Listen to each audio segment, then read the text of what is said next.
listening to Anti-War Radio on Chaos 92.7, 95.9 in Austin, Texas. I'm Scott Horton, and our guest today is Candace Gorman.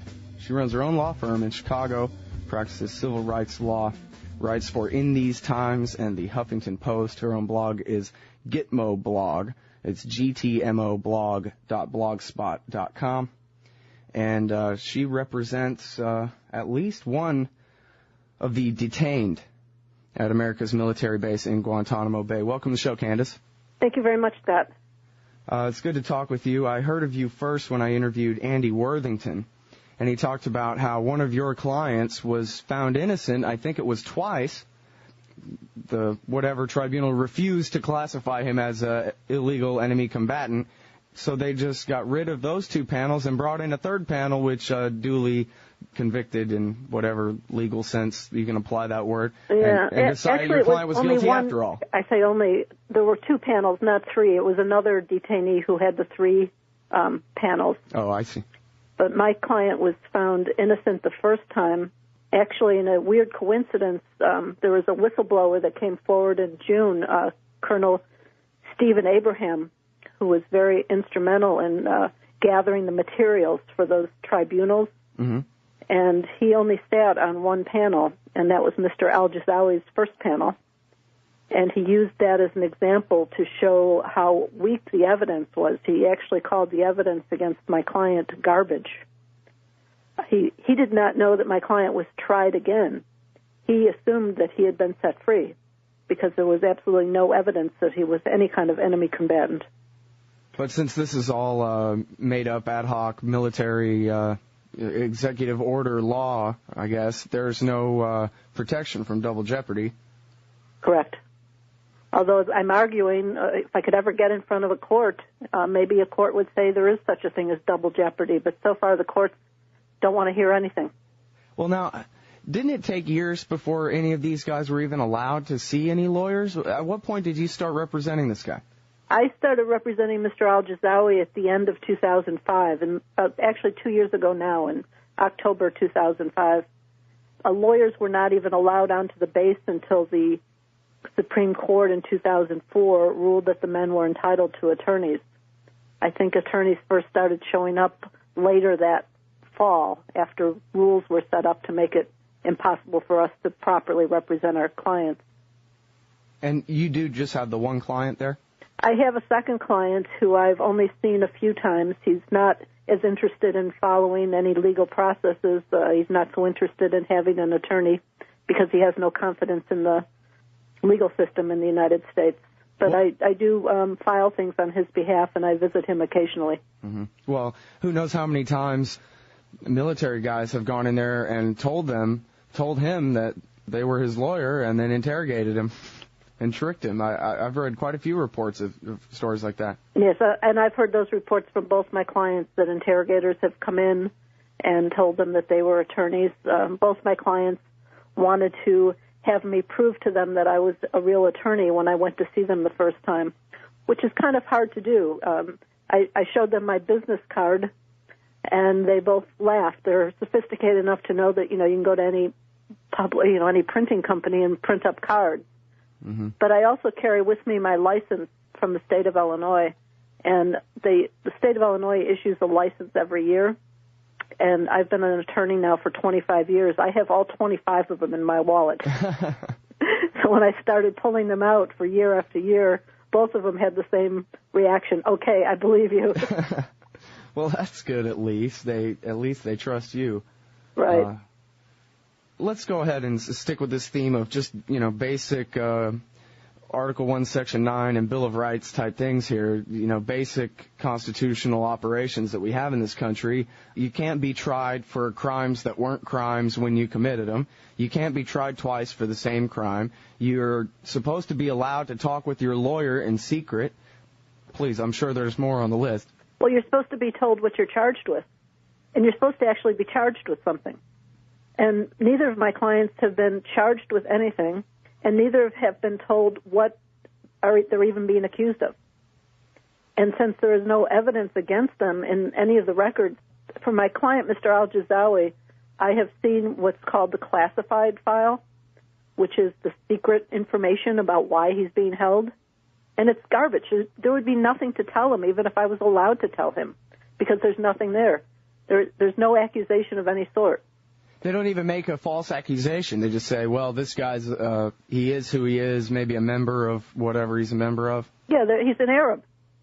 He was an Arab living in Afghanistan, married. And the main thing they seem to be questioning is how he got there.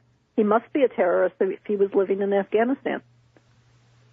So that really is the default. Any Arab Afghan, so-called, was automatically an enemy combatant. Right. Now, Afghanis are not Arabs, so if you're an Arab in Afghanistan, that was considered suspicious. And American military actually sent out bounties. They airlifted them. They dropped them off planes.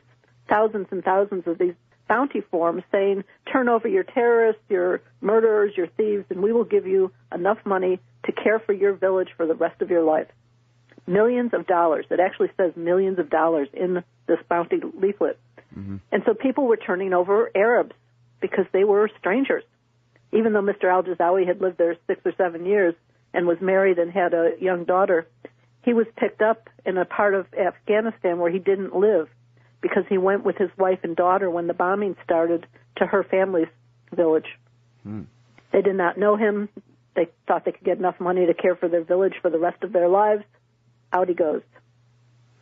Do you know how many Arab Afghans there were? Or how many Arabs there were in Afghanistan, I guess is a better way to say it, in 2001? I know that it was a few hundred, maybe as many as 1,500 or 2,000 that were actually buddies with bin Laden. I doubt it was even that many. I doubt if it was even that many. But how many total Arabs were in there? Thousands? Thousands and thousands. Thousands and thousands. Yes. So I have heard there were less than 200 actually working with Osama bin Laden, but that didn't matter to the United States. Yeah, well, and apparently actually getting Osama bin Laden and his buddies, the actual Al-Qaeda guys, wasn't on their list at all. It was get everybody but them, I suppose. That's what it looks like we did. Yeah. All right, now, so this guy, Ghazawi, that you're representing, obviously you're his lawyer, and so you're not going to tell me that he's a terrible guy or anything, but the government seems to think that he's a member of a Libyan resistance group. Is that right? That's one of the things they've said about him, which even if that was true, which it isn't, but even if it was true, that doesn't make him a threat to the United States. It certainly doesn't make him a member of Al-Qaeda. And this Libyan group that they're claiming that he's a part of wasn't even on our State Department watch list until 2005, 3 years after he was picked up. So in other words, someone who belonged to that group could come into the United States between 2002 and 2005 while Mr. al-Jazawi was sitting in Guantanamo and travel freely. That's funny. If this group, they're a resistance group fighting against Muammar Gaddafi? Correct. And so now Muammar Gaddafi's enemies are our enemies. So it would seem. And I would also like to point out that every Libyan that's in Guantanamo, which there are about 9 of, every Libyan is accused of being a member of this group. Every Algerian, which there's about 11 of, that's what my other client is accused of being a member of the Algerian resistant group. So any nationality that they find, what they've pegged on them is to be, because they weren't found in their own country, they were living in other places. They're obviously, our government thinks that they are fighting the government of the country they left. So they've declared all of them that way. And Mr. Razak Ali, coincidentally, the government thought he was Libyan when they picked him up for whatever reason. I mean, they didn't even know what country he was from. And so they initially pegged him as a member of the Libyan resistance group. Then they found out he was Algerian, and they said, oh, he's a member of the Algerian resistance group. Yeah, that sounds pretty convincing to me. Well, why not just torture the truth out of him? I'm sure they'll admit it for sure. after a few waterboardings. Yeah. Now, let's talk, there's so many different directions we can go here. Tell me more about your client, al-Ghazawi. He's got hepatitis, he's dying, is that it? Yeah, when I first became his attorney, Mr. al-Jazawi was desperately trying to find an attorney.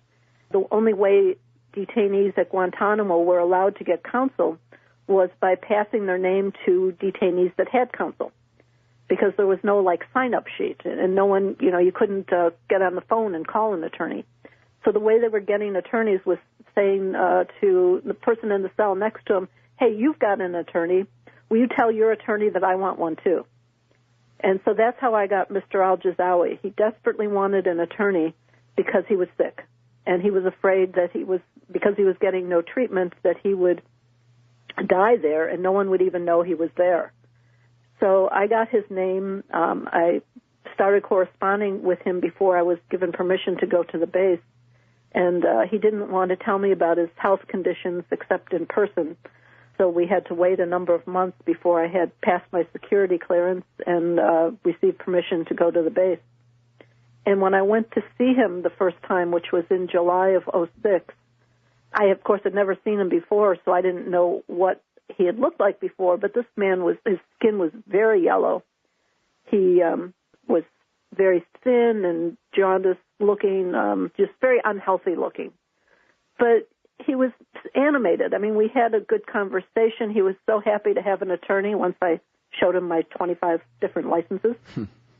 And we talked about the health problems he was having, and he suspected he had hepatitis because he had had a blood test before he got married, and the blood test showed positive for hepatitis. When he took the test the second time, it showed negative. He never had any symptoms of the disease and didn't think twice about it until after he was sitting in Guantanamo for a year and a half and started getting sicker and sicker. And then he started to suspect that maybe that blood test those years earlier was right, and maybe now it was kicking in. Well, Michael Moore says that the health care for the al-Qaeda detainees at Guantanamo is great. Does that not count if you're a make-believe member of a Libyan group that you're not a member of? It's only for the al-Qaeda guys that get the good health care, is that it? Yeah, I think it was former Senator Frist that said that the Guantanamo detainees get better health care than most Americans.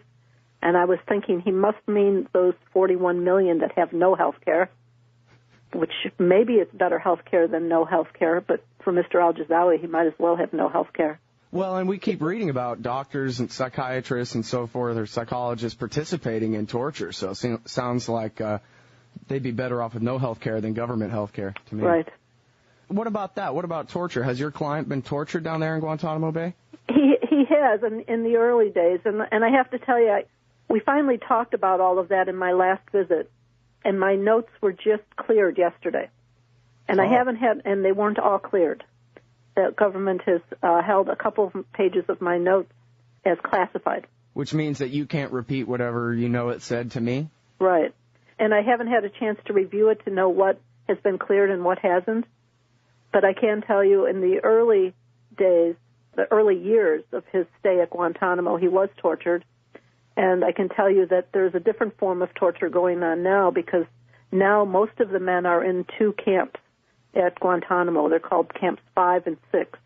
They're kept in solitary confinement 22 to 24 hours a day, depending on the day. They have no natural light. The only fresh air they have is if they get that 1 or 2 hours outside. But sometimes that's offered to them at 3 o'clock in the morning, at which time most of the detainees, including Mr. Al-Jazawi, don't want to get up from sleep to go stand out in the dark. They have no one to talk to, even if there are prison cells around them, which there's only 4 or 5 in this area, but there's no way of talking to the detainees to the other detainees, unless you get on the floor and yell through the hole where the food is shoved in. So this is another form of torture. They get 1 book a week, but it's the same books that have been there for years. So they have nothing to do. I asked Mr. Al-Jazawi what he does, how he spends his time now. I mean, I can tell he's losing his mind. This has been 7 months. No, I'm sorry, it's longer than that. It was December when he was moved there, '06. He washes his clothes over and over again and paces. And he can only pace 1 or 2 steps because he's so weak, and then he sits down and washes his clothes some more. And I think you wrote either at In These Times or the Huffington Post that last time you saw him, he told you that he's catching himself talking out loud to no one. Yes. A sure sign of mental breakdown there. Yeah, I mean, there is no one to talk to, so he's found himself talking and answering to himself. We talked about this. He's very scared. He doesn't want to lose his mind. He has hope still that he will get out of there and see his young daughter, who's now just over 6 years old, who he hasn't seen since she was a couple months old. And he doesn't want to lose his mind. He doesn't want to have his body completely wrecked, he's in such bad shape. But, we talked about what he can do. We talked about trying to read, but now his eyes are going. He's having trouble reading. He gets headaches and his eyes are all dry, and he said it's just impossible to read anymore. So he's got to think and try to remember things, try to exercise a little, even though it's so hard for him. But, we've talked about little things that he could try to do to try to keep his mental health as positive as possible and try to not let his body succumb to the hepatitis. I find myself wondering the government contract to Kellogg Brown and Root to build these prisons. At the end of the day, when it all gets divided up into dividend checks, how much is that really worth to the Cheney family, You know what? I thought the same thing about all these tax benefits, too, that someone should do a look to see what's the actual benefit to both GW and to Cheney with all these tax breaks and the contracts. I mean, GW gets a big break from this inheritance tax stuff. When his dad kicks over, he's not going to be giving as much to the government for inheritance tax. So there's a lot of policies and a lot of ways that they've made, I think, a ton of money personally. It's Anti-War Radio. I'm Scott Horton talking with Candace Gorman. You're a lawyer. Tell me, shouldn't these guys be hung from ropes until they're dead? The people that run our government who've done this? I think they should be tried. I think they'll be found guilty, and I think they should be imprisoned for the rest of their lives. Yeah. I mean, there's precedents for this, right? War crimes trials and so forth in the past? Yes, Nuremberg is a good example. Well, what are the parallels between our current situation in Nuremberg? Surely you're not comparing the Department of Justice to the Gestapo. Not exactly, but I was actually just saying that there is a background for doing war crimes trials, and Nuremberg is one. I don't think I would compare our Justice Department to the Gestapo, but I would compare it to the very worst of the worst of judicial systems. Mm-hmm. Well, you wrote an article, I guess, where you compared the military to the Gestapo. Yes, I have. And what was the comparison there? I can't remember the exact article that you're talking about. Oh, yeah, this is the torture techniques. It was we're torturing them, but look, there's not a bruise on them. We didn't do nothing. Yeah, and I read something interesting from the Justice Department. I forgot the man's name. I might have written about it on my blog, who has said why what they're doing is not torture. And he said that the Supreme Court has said that torture is conduct that shakes the conscience. And his conscience hasn't been shaken by anything they're doing. So he doesn't think it's unconstitutional. For one thing, that's a dishonest review of what the Supreme Court has said, because it's not anyone in particular's conscience. It's humanity's conscience. And certainly humanity's conscience has been shaken by what we've been doing at Guantanamo, at Abu Ghraib, at the many black hole sites around the world. Well, and for those whose consciences aren't shaken, why don't you do us a favor and tell us about what happens to Guantanamo detainees who decide to go on a hunger strike and how the doctors go about keeping them alive. Yeah, and we have our poor reporter from Al Jazeera who is part of that hunger strike and is losing his mind and body as we speak. What they do is they take a tube. I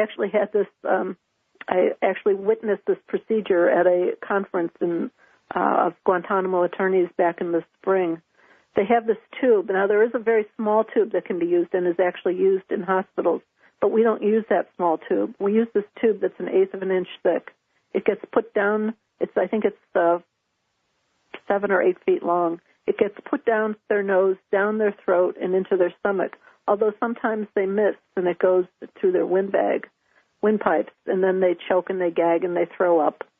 They're strapped in these chairs. Every part of their body is strapped. Their head is strapped. Their neck is strapped. Their arms are strapped to the arms of the chair in a couple of different places. Their waist is strapped. Their legs are strapped.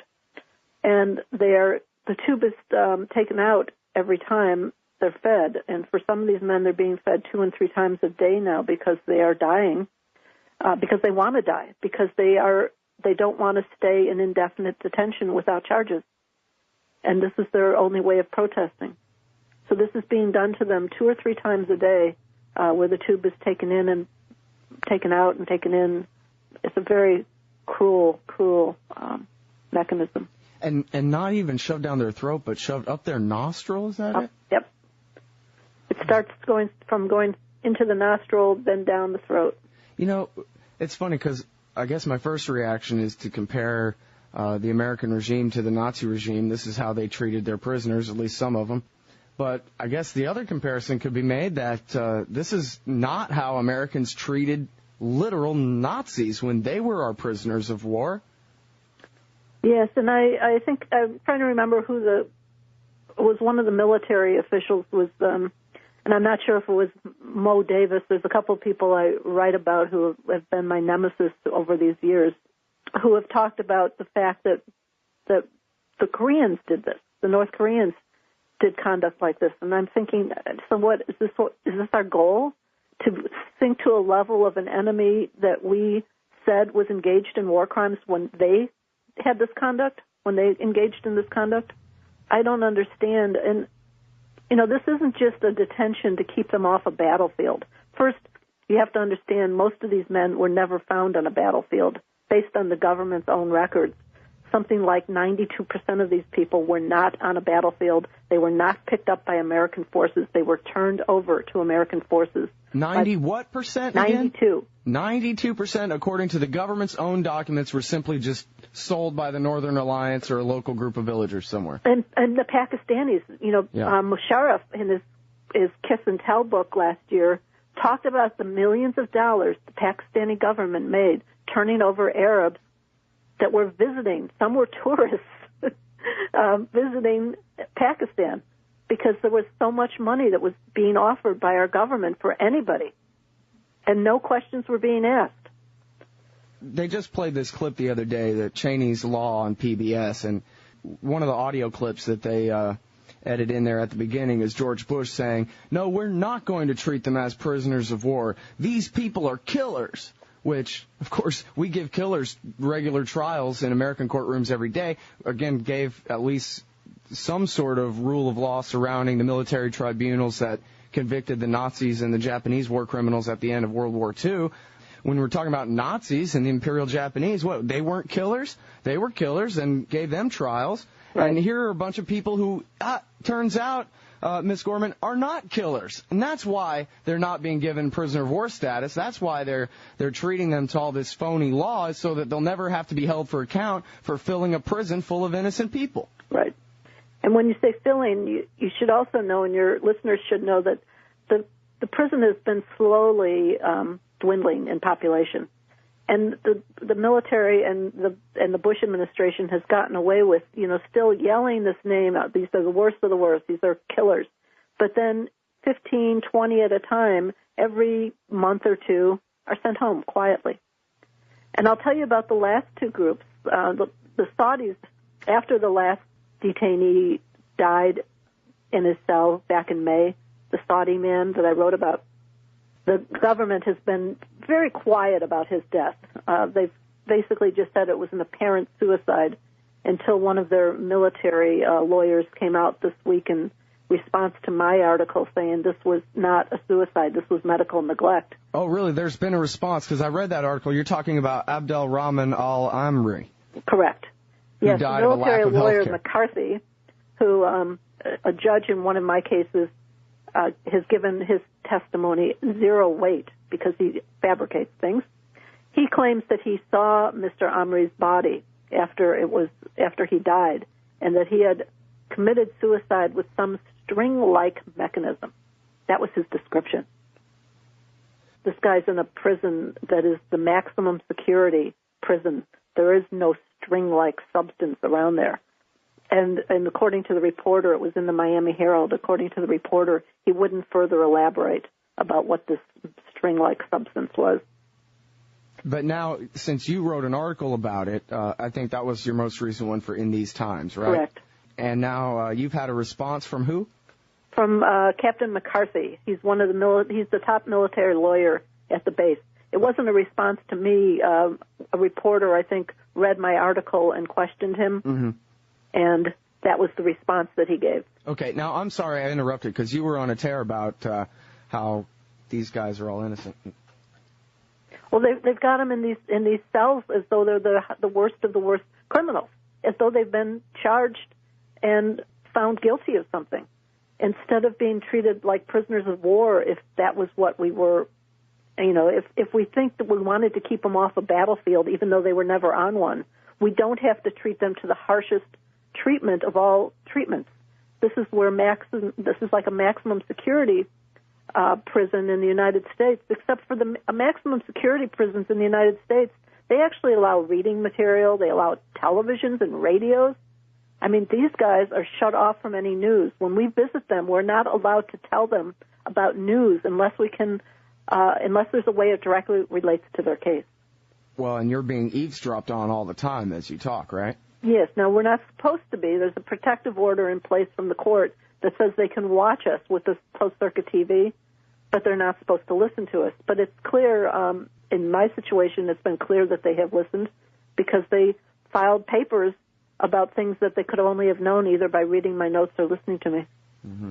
And now, when you talk about, these guys basically all just being rounded up and so forth, I'm reminded of Yasser Hamdi, who it used to be Padilla and Hamdi. Those were the two cases of American citizens who had been labeled enemy combatants and turned over to the government. And Hamdi had been born in Louisiana but raised and lived most of his life in the Middle East and had been captured, quote unquote, on the battlefield in Afghanistan. Who knows what that means? Right. And this guy was cited personally, individually, as the worst of the worst and the definition of why we need Guantanamo Bay prison and so forth. And then they let him go, time served. Yeah. Send him back to Saudi Arabia. Yeah, and then we've got Mr. David Hicks, the Australian Taliban. Uh-huh.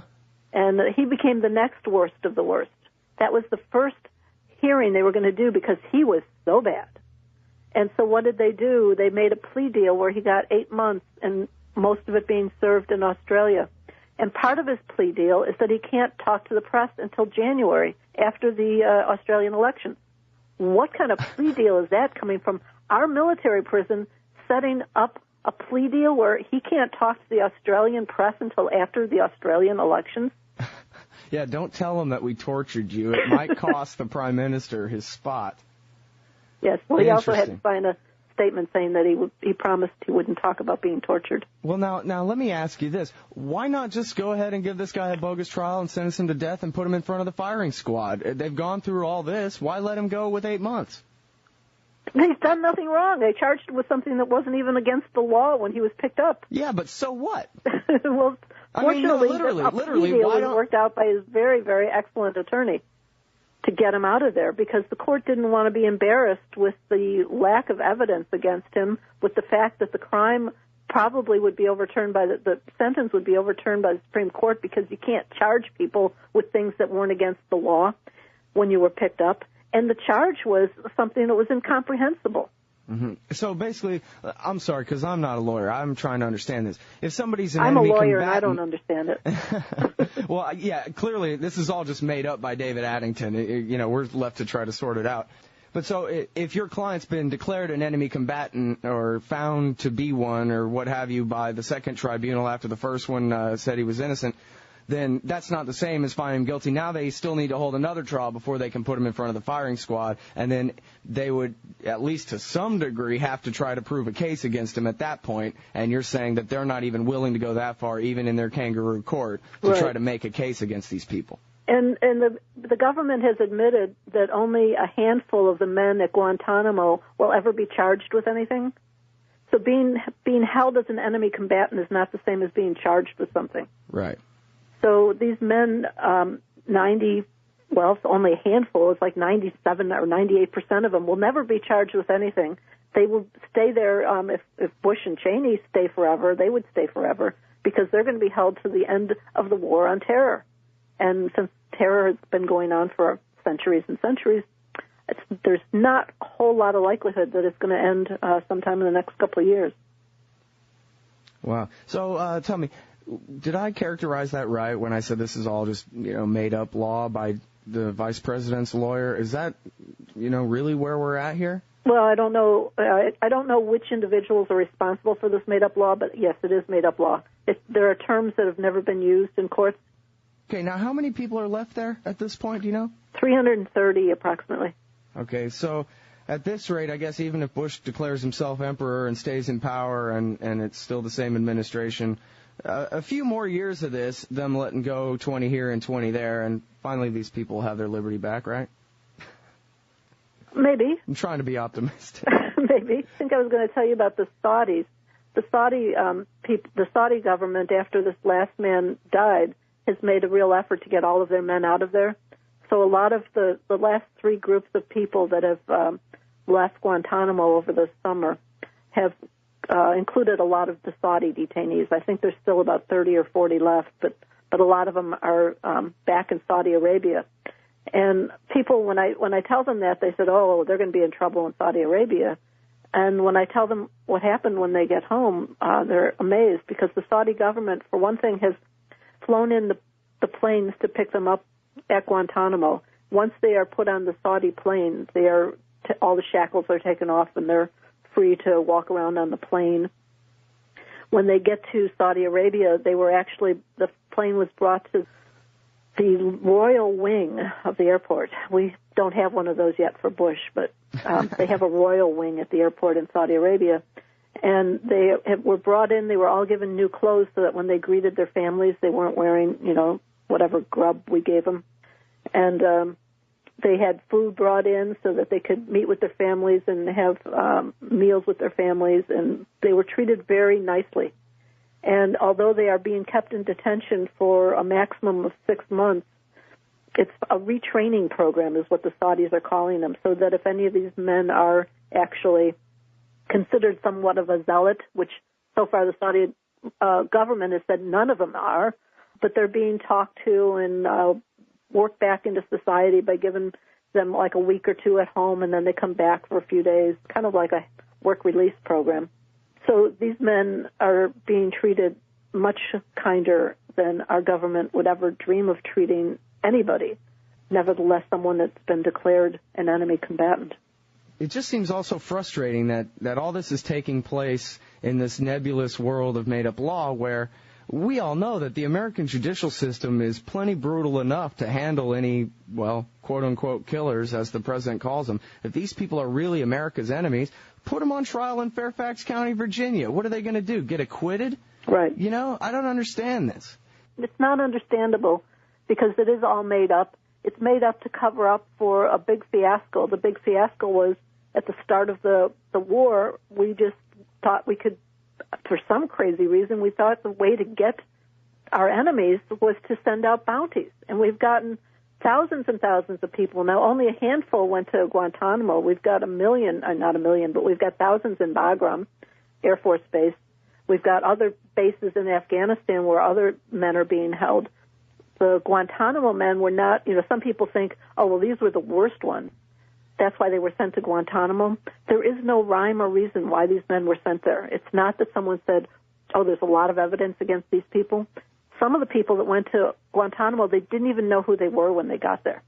They didn't know what, if anything, there was against them. And then they were trying to make up cases against them and try to justify taking these guys. And, of course, our government is not one to say, oops, I made a mistake. Our government is the one to hide every single possibility of a mistake and hope that the falling asleep news people will not cover it, which they've been very fortunate. No one's been covering Guantanamo except for a few reporters. The Miami Herald has had a wonderful reporter covering this as kind of her main beat. There's also an AP reporter that's been doing a lot, and the New York Times, one guy. But, you can't get a story out to the American public about what's going on at Guantanamo with one or two or three reporters covering it when they can in between other stories. Mm-hmm. Well, but, if you look at all the foreign press, it seems like pretty much everybody else in the world knows what we're talking about right now, that, well, as you said, 92% of these guys, even according to the government's own documents, are basically innocent people, that this whole thing is just a sham for the American population.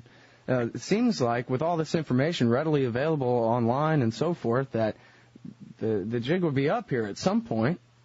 The jig's only up if someone cares enough to do something about it, and that's another very disturbing part of this whole scenario, because it's not just that the Bush guys and Cheney guys would try to get away with this. Of course they would try to get away with this, but our courts have been asleep at the wheel on this. Our courts have been afraid to have a confrontation with the executive branch in a time of a so-called war. And so they keep passing the buck. And all of these cases are concentrated in Washington, D.C., which is a very political court. The D.C. District Court is a very political appointees, and the D.C. Circuit Court.